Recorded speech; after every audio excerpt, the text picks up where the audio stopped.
अजीज़ दोस्तों नमस्कार। अजीज़ दोस्तों, पाकिस्तान की पपिट सरकार नवाज शरीफ और शहबाज शरीफ की जो कि पाकिस्तान आर्मी के सारे फैसले इम्पोज कर रही है, उन्होंने पीटीआई को ब्लॉक करने का फ़ैसला किया है, बैन करने का फ़ैसला किया है। फेडरल मिनिस्टर ऑफ इंफॉर्मेशन अता तावड़ ने प्रेस कॉन्फ्रेंस में कहा कि हम फैसला कर चुके हैं कि पीटीआई को बैन करेंगे, उसके लीडर्स के पासपोर्ट शनाख्ती कार्ड भी ब्लॉक करने का फ़ैसला किया है।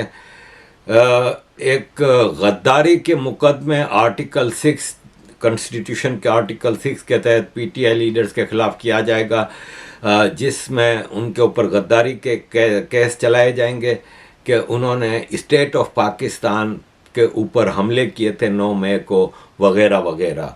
देखिए अजीज़ दोस्तों, किसी भी पॉलिटिकल पार्टी को बैन करने का फैसला है ना, वो मुल्क को ख़तरे में डाल सकता है। पीटीआई नो मैटर, मैं पीटीआई का हमेशा मुखालिफ रहा हूँ, लेकिन मुखालिफ होने का मतलब ये नहीं कि मैं उसके ख़िलाफ़ किसी भी इलीगल एक्ट को सपोर्ट करूँगा।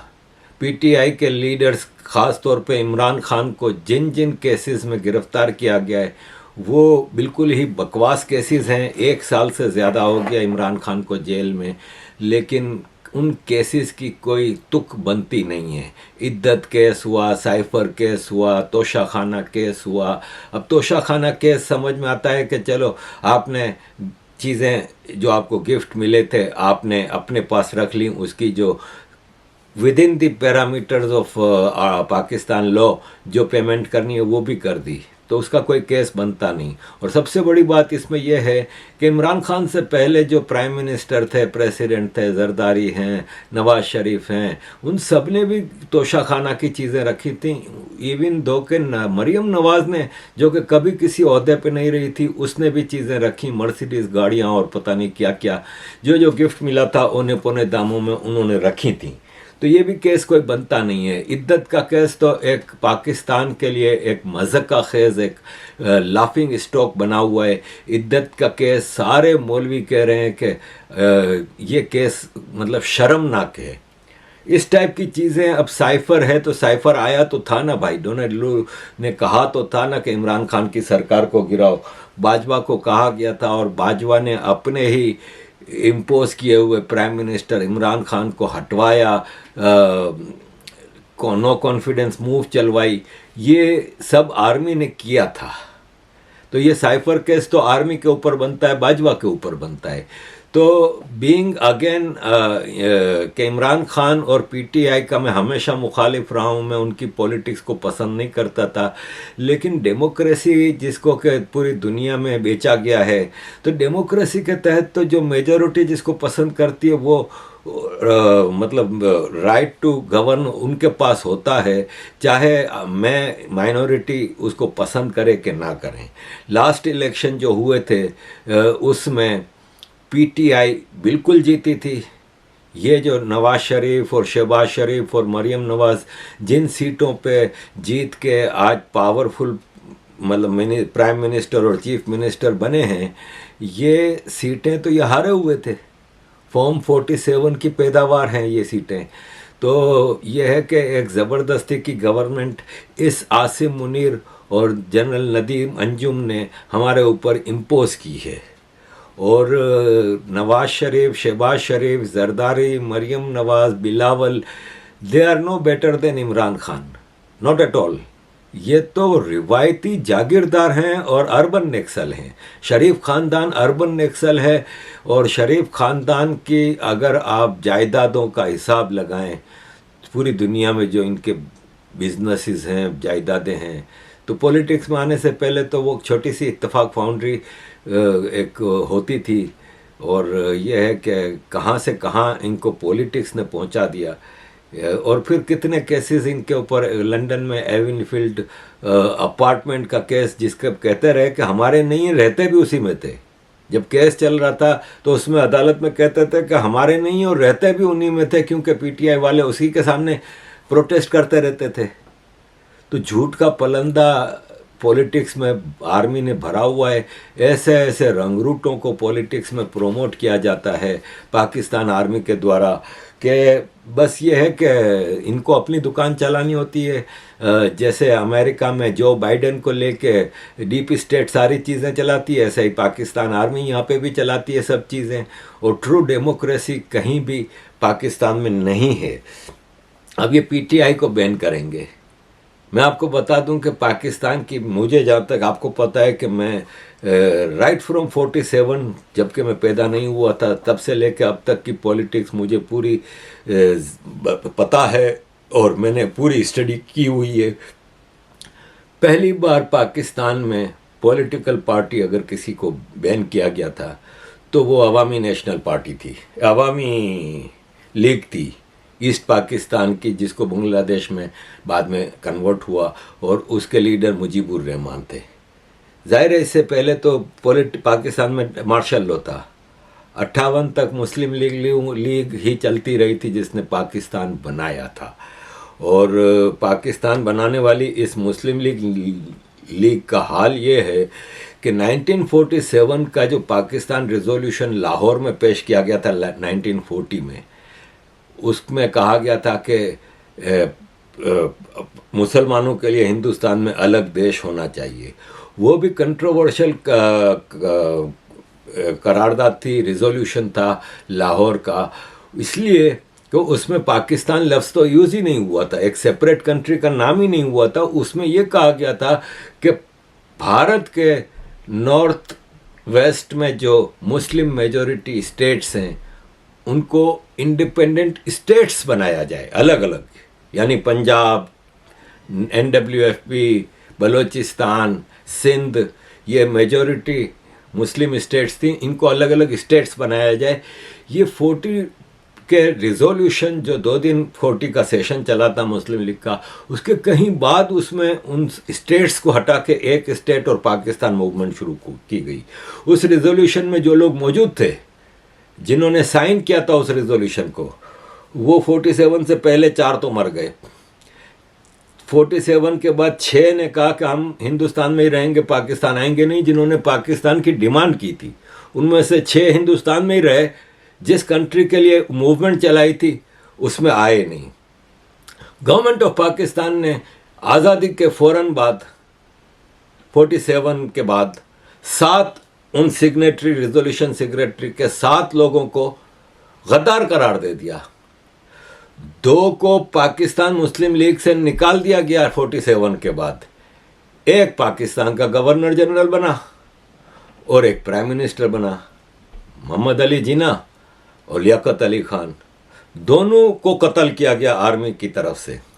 ये है 1947 के रिजोल्यूशन की हिस्ट्री, जो कि सबको पता है। आज सोशल मीडिया और इंटरनेट के ज़रिए नॉलेज और इन्फॉर्मेशन इतनी बढ़ गई है कि सबको पता है कि वो रिजोल्यूशन यूनाइटेड किंगडम और यूनाइटेड स्टेट्स ऑफ अमेरिका ने 1945 में सेकेंड वर्ल्ड वॉर के ख़त्म होने के बाद पूरी दुनिया में अपने न्यू कॉलोनाइजेशन को इम्पोज करने के लिए डीकोलोनाइजेशन किया गया, जिससे कि कुछ ऐसे हिस्से बखरे किए गए, जैसे कि पाकिस्तान बनाया गया जो कि एग्जिस्ट ही नहीं करता था, जिसके ऊपर हिंदुस्तान में तो इनके अपने पपिट नेहरू, गांधी वगैरह थे, तो उन्होंने एतराज़ नहीं किया, आसानी से दे दिया।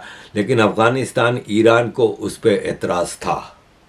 और ये है कि इसी तरह मिडिल ईस्ट में आपने देखा कि सऊदी अरब का आज नक्शा देख ले, चारों तरफ छोटी छोटी स्टेट्स बनाई गई हैं, जो कि रियलिटी में should be part of Saudi Arabia, क्योंकि सबका लिबास एक है, ज़बान एक है, रहन सहन एक है, सब कुछ एक है। जब मक्का, मदीना, देहरान और रियाद 3 डिस्टेंट एरियाज़ को मिला के आपने एक कंट्री बनाया, तो फिर इमारात की 7 state, Kuwait, Qatar, Bahrain, Oman, चलें यमन एक हिस्टोरिकल कंट्री था, आप यमन को छोड़ दें, बाकी सब तो सऊदी अरब का ही हिस्सा होते थे। तो वहाँ पे ये किया। फिर इज़राइल क्रिएट किया गया। राइट और रॉन्ग मैं इस पर बहस कर चुका हूँ पहले, लेकिन इज़राइल क्रिएट किया गया। फिर छोटी छोटी स्टेट्स, जैसे कुवैत जो है वो इराक़ का हिस्सा होता था हिस्टोरिकली, वो इराक़ से काटा गया। तो इस तरह की चीज़ें न्यू कॉलोनाइजेशन के लिए की गई और ऐसे ही पाकिस्तान क्रिएट हुआ था। तो पाकिस्तान क्रिएट होने के बाद तो जो क्रिएटर थे उनके साथ तो ये सब हुआ, इसके बाद मार्शल लॉ आ गया। मार्शल लॉ आने से पहले 2-2 महीने की हुकूमतें भी रही हैं। आई चंद्रीकर को प्राइम मिनिस्टर बनाया, 2 महीने बाद हटा दिया। फिरोज़ खान नून को बनाया, मोहम्मद अली बोगरा को बनाया, चौधरी मोहम्मद अली को बनाया। मतलब तजर्बे करते रहे और 58 में मार्शल लॉ फुल फ्लेज आ गया। और उस सारे तजर्बे के पीरियड में पाकिस्तान का पहला defence minister general Ayub Khan sitting general था, जो कि चीफ ऑफ पाकिस्तान आर्मी भी था और उसको डिफेंस मिनिस्टर भी बनाया था। ये भी आपको हिस्ट्री में कहीं नज़र नहीं आएगी ऐसे उदाहरण, ऐसे एग्जाम्पल। तो पाकिस्तान ने पहली जो जमात को बैन किया था वो अवामी लीग थी। अवामी लीग को बैन करके क्या हासिल हुआ? पाकिस्तान आर्मी को सरेंडर करना पड़ा। 93,000 फौजियों को अपनी पतलून उतार के भारत के हवाले करनी पड़ी। पाकिस्तान का नामी जनरल नियाजी, जो अपने जवानों को सवाल करता था कि आज तुमने कितनी बंगाली औरतों का शिकार किया, वो अपना पिस्तौल देता है जनरल अरोड़ा जी को और हथियार फेंकता है। मैनकाइंड हिस्ट्री में, जो मॉडर्न हिस्ट्री है, उसमें इतनी बड़ी सरेंडर कभी नहीं हुई। आज आपको जावेद हाशमी, सीनियर पॉलिटिशियन जो मुस्लिम लीग नून के भी सदर रहे हैं और पीटीआई के भी सदर रहे हैं, वो आपको क्या मशवरा दे रहे हैं? इस्तेमाल होना चाहिए। अगर इससे और कोई रास्ता अख्तियार करेंगे तो पाकिस्तान के लिए मज़ीद तबाही का रास्ता होगा। सरेंडर करो कौम के सामने। कौम नहीं है तुम्हारी बेइज्जती, यही है उस सरेंडर से जो आपने ढाके में किया था। ये सरेंडर बेहतर होगा, इसको इज्जत बेइज्जती का नाम ना दो। बहुत मेहरबानी। जावेद हाशमी का मशवरा बिल्कुल सही है कि जब आप एक दुश्मन देश भारत के आगे सरेंडर कर सकते हैं तो अपने पॉलिटिशियंस के आगे भी सरेंडर करें और छोड़ दें, अब जान छोड़ दें पाकिस्तान की। तो ये है कि पाकिस्तान इस वक्त एक बहुत ही मुश्किल हालत का शिकार है। जस्टिस जो है सिस्टम, जुडिशरी, उसको कब्ज़े में किया हुआ है, मीडिया को कब्ज़े में किया हुआ है। सोशल मीडिया पे इतनी पाबंदियाँ, मैं जितने पाकिस्तानी ग्रुपों में हूँ ना, उनमें लैंग्वेज ही चेंज हो गई है। आज एक ग्रुप में मैं हूँ, कराची का एक ग्रुप है, उसमें ऊपर ही जो टाइटल में होता है ना ग्रुप के, उसमें लिख दिया था कि please be careful before posting, our accounts are viewed by authorities. ये सोशल मीडिया तक को कंट्रोल किया हुआ है। एक्स ट्विटर जो है उसको बैन किया हुआ है। मीडिया इनके हाथों में है, जस्टिस इनके हाथों में है। अब ये जस्टिस अतर मिन्नतुल्लाह ने अभी किसी ऐसे कॉन्फ्रेंस में भाषण देते हुए कहा था कि सहाबाए कराम और कुरान की रोशनी में फैसले करने चाहिए। एक बहुत ही मोहतरम जज साहब ने 2-3 दिन पहले अतर मिनल्ला साहब ने एक तकरीर की, एक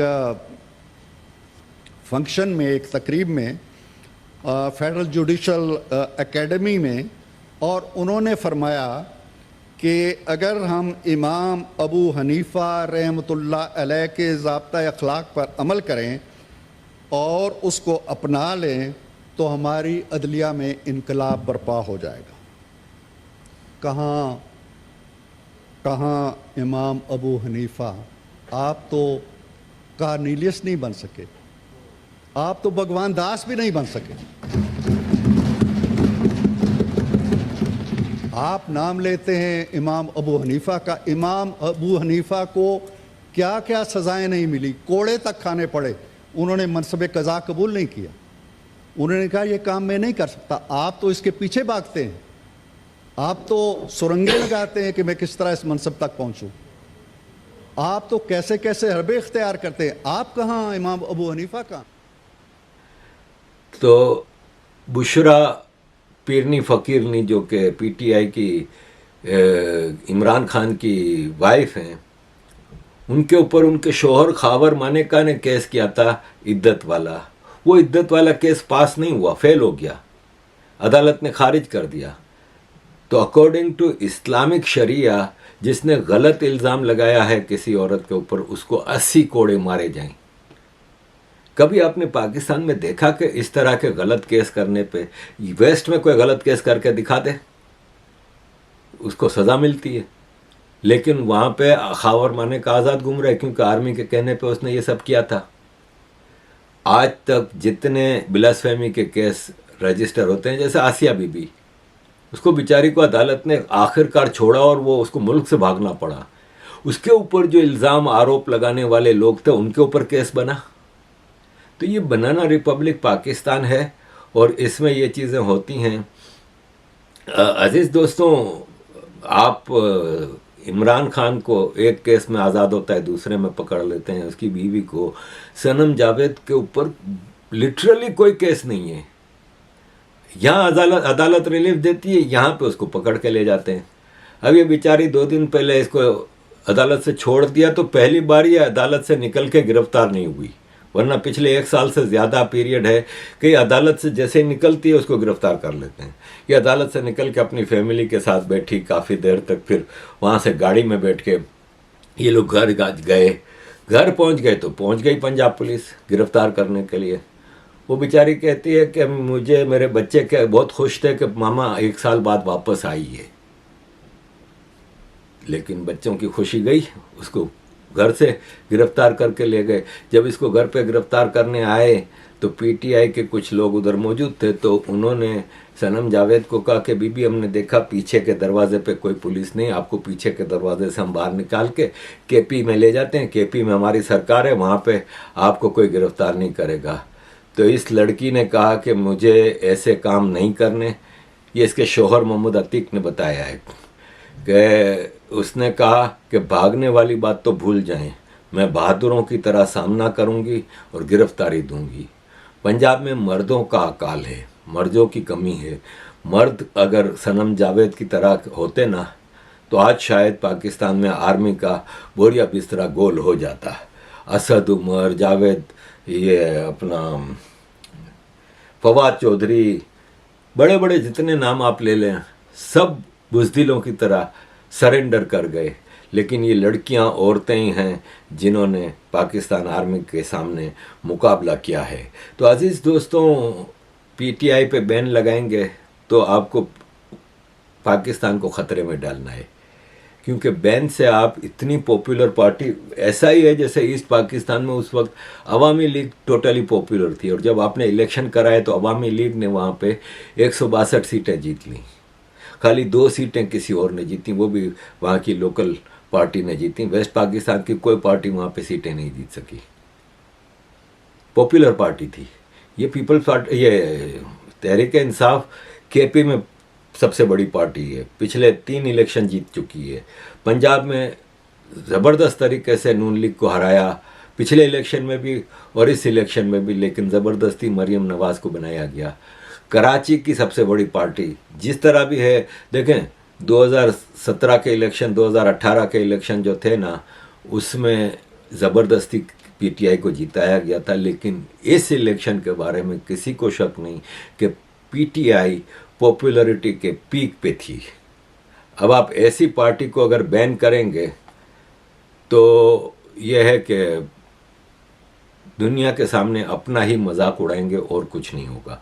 तो लेट्स सी अजीज़ दोस्तों, इस फैसले के खिलाफ बाकी सारी पॉलिटिकल पार्टीज़ ने अपना रिएक्शन दिया है। इवन पीपल्स पार्टी अभी तैयार नहीं है इस पे, लेकिन चूंकि फेडरल कैबिनेट का फैसला है तो उसमें पीपल्स पार्टी तो है नहीं। एमक्यूएम तो आपको पता ही है कि आर्मी की बी पार्टी है, तो एमक्यूएम वाले तो हंसी खुशी तैयार हो जाते हैं हर चीज़ में, क्योंकि एमक्यूएम तो इनकी रखेल है आर्मी की, ये जो सरकारी एमक्यूएम है।